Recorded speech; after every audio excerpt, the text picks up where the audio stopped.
Alright, let's get right into this. So I am the leader of the RSL, Vectors Toei, and I am here to make the RSL's response video in regards to the raid that we had with HighCom led by Kurt earlier today. Now I'm going to be addressing various points that are relevant to this discussion, so I'll try and make this video as short as possible. Now, I'm going to keep the various points short and sweet, so that you can have a basic understanding of what happened, so you can see where we stand in terms of who was right and who was wrong, which in my eyes we didn't do anything wrong. Now, we scheduled a raid with HighCom earlier this week, and we had the official raid today. We specifically made a raid map that catered specifically for this raid a few days ago. Spec Ops Commander, I am Big Timer, forged the map a few days prior to this and only completed the map literally minutes before the raid. So obviously there are going to be some flaws on this map. Now, shortly after it was deemed raid worthy, Spec Ops Commander invited one of said HighCom's members and to look at the map, and he deemed it, it was okay. So all is good until the raid started. The first raid. Now, this first raid, after it started, for whatever reason, some of our members were sniped. What? Okay.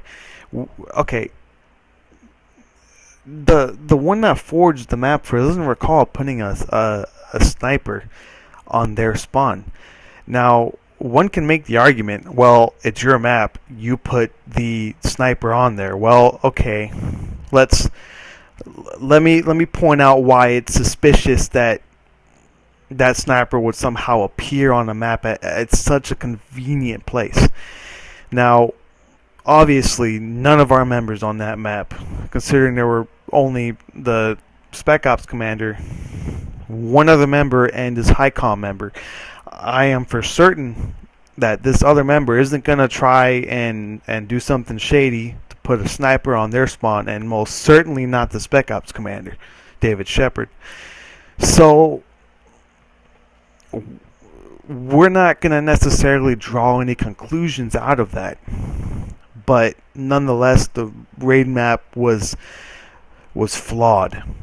So immediately we ended the game, and we asked them, can we do a redo, because the sniper's not supposed to be on this map.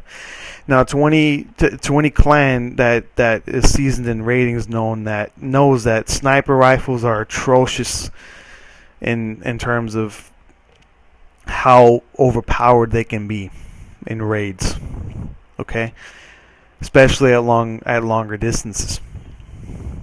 So we ended the raid, and after the raid, or after that said raid, they came into our party and we addressed, okay, well, this sniper rifle wasn't supposed to be here, so can we restart? They were cool about it. I believe it was S120, UNSC Mike S120, and Mr. Shit, what's his name? Let me look. I have it here somewhere. Mr. Eosiphilis or something like that. It sounds like a disease. But he's HighCom's second in command. He came in there and he agreed, yeah, we'll do the raid map, or we'll do a second raid, and he was also agreeing with us that, it's bullshit that some clans would call bullshit raid wins, and everything was cool and dandy until the second raid started. So everything was fine up until, the second raid took place. Everything went well. Okay. Now, we won that raid. It lasted approximately 3 hours and 3 minutes. 3 minutes before the raid ended, we sent a message to them letting them know, hey, you have 3 minutes. Okay? Now, the raid ended, we held the base.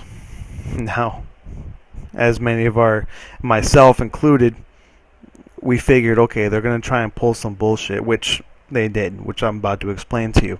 Immediately after the raid ended, and I'm gonna post pictures of this in the comments. So please make sure you look through the comments after you look at this video. In the comments, you're gonna see a picture of one of their members sitting on top of one of our bases. Now, after the raid was over, he came into our party and said it was a raid win for them because the base was contested. Now immediately we're like, what the fuck are you talking about? No one was in the base. We conducted several base sweeps before the raid ended. The base was clear. Now, look with me here. If you look at the screenshot, you can see that it's on top of our base. Okay, not even on top of our base, in the mountains on top of our base, and we're standing in the background on the wall. This is one person.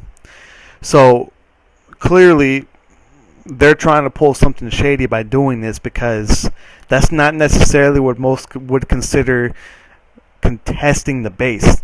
Even so, that's one person hiding in the terrain. So that's not even considered in the base. That's in the outlying structures of the base, if you get what I'm saying.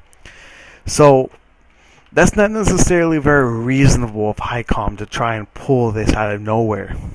Okay, it's like finding some kind. It's like sitting under a base when it ended and then try and claim a raid win because it was contested. Okay, you're not in the base.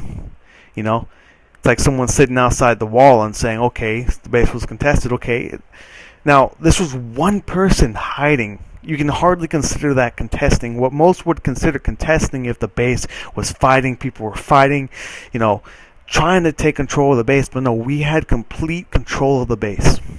No one was in the base. Okay, they tried to consider that a raid win. Once we pointed out that, okay, this person was not in the base, what they then tried to say was, here, let me look here. What they then tried to say, listen to this, that we lost the raid anyways. That the first raid, the one that lasted 30 minutes with the sniper on it, that was the real raid and that we already lost. Immediately we're like, okay, that doesn't make any sense, because before this raid began, one of your highest ranking members, as well as, you know, one of your, well, Mike or whatever the fuck his name is, came into us and, you know, we were chill about it. We were cool. Okay, well, we'll just do a redo. Okay, then they tried to say that it was divided into rounds, that we lost one and then we won one. Okay, well, I'm gonna post a description in the comments. I'm gonna post a screenshot of the ROE that was discussed. There's nothing in there that say anything about rounds. The agreement was, once if we won the raid, we get an 8v8 BTB clan match. Okay, we won the raid. Then they refused to do the 8v8 on the premise that we already lost. Now, that's not necessarily what I would consider a legit win. From the looks of it, it looks like they took measures to ensure that if they were to somehow lose, that they would have some kind of argument to justify why they didn't lose, which I'm sure most would consider really, I don't really have a word for that besides maybe scumbaggish or just stupid. So I'm not necessarily sure where HighCom decides to grow the balls to tell us that we're unskilled and that we lost when we conducted the actual 3-hour raid in which we won, and then they refused to do the 8v8, which we know as well as they do that they're going to lose, which to me, quite frankly, doesn't reflect very well on their leadership. Now, we all know Kurt can be a bit of an idiot, but I mean, I have hoped that he'd be a little more logical than the way he conducted himself. He sent me messages after the raid was over, calling me out and say he was going to make a video in regards to RSL or whatever. So make sure you look through the comments and decide for yourself. Alright? Thank you for your time. This was the RSL leader, Vector's Ashitoa, and this was the RSL's response video to HighCom's ridiculousness. Alright? Thank you. Have a nice day.